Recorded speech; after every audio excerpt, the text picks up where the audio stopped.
उत्तर प्रदेश में जो फ्लीट की संख्या है गाड़ियों की हम दिखाने की कोशिश कर रहे हैं। यहाँ पर केशव प्रसाद मौर्य जो उत्तर प्रदेश के डेप्यूटी सीएम है, उनकी अगर हम फ्लीट दिखाएंगे आपको तो पहले 12 गाड़ियां चलती थी, लेकिन अब उनकी फ्लीट में घटकर महज 2 से 3 गाड़ियां हो गई हैं, जिसमें आप देख सकते हैं कि यहाँ पर जो केशव प्रसाद मौर्य हैं वो अब फ्लीट में अपनी जो गाड़ियों को लेकर चलते हैं वो 12 से घटाकर सीधे 2-3 कर दिए। काफी ज्यादा कह सकते हैं कमी कर दी है।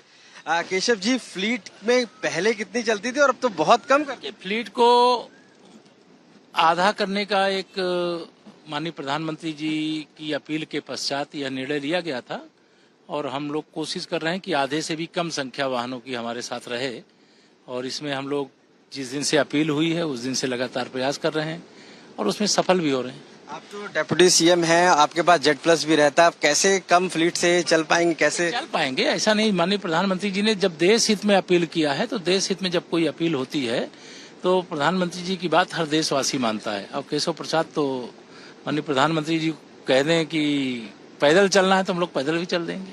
बिल्कुल। देखिए, फ्लीट की संख्या कम हुई है, हम आपको दिखाएंगे भी तस्वीरों में भी देखेंगे कि जो फ्लीट है वो ये एक गाड़ी है और एक गाड़ी आप आगे देखेंगे वो है और एक पीछे गाड़ी। महज 3 गाड़ियां हैं इस फ्लीट में जो हम आपको दिखा रहे हैं, यानी कि केवल 3 गाड़ियां आप चलती हैं इस फ्लीट में, बाकी सभी गाड़ियों को हटा दिया गया है।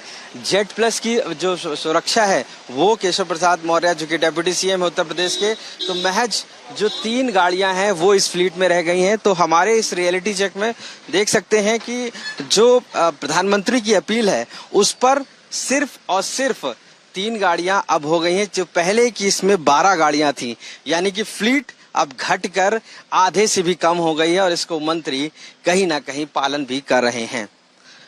लखनऊ से कैमरा पर्सन संदीप दुबे के साथ आशीष श्रीवास्तव। जैसे कि मैं सो रहा हूँ तो पिताजी को जगाना है मुझे, तो वो डायरेक्ट उठाने के बजाय, और हिंसा की परंपरा मेरे यहाँ नहीं थी सौभाग्य से, तो वो क्या करते थे कि उस कमरे में आ जाएंगे या बाहर से गुजरेंगे और चौपाई बोलेंगे, प्रात काल उठ गए रघुनाथा